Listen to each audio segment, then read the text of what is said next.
Number ১, রাসূলুল্লাহ সাল্লাল্লাহু আলাইহি ওয়াসাল্লাম বলেন, যে ব্যক্তি আমার ৪০টি হাদিস আমার উম্মতের কাছে পৌঁছাবে তার জন্য আমি কিয়ামতের দিন বিশেষভাবে সুপারিশ করব।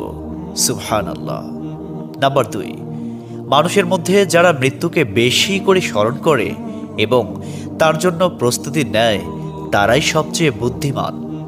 নাম্বার ৩, প্রত্যেক জিনিসের জাকাত আছে, আর দেহের জাকাত হচ্ছে রোজা। নাম্বার ৪, যে তার সময় আল্লাহর জন্য ব্যয় করে না তার জন্য জীবন অপেক্ষা মৃত্যু শ্রেয়।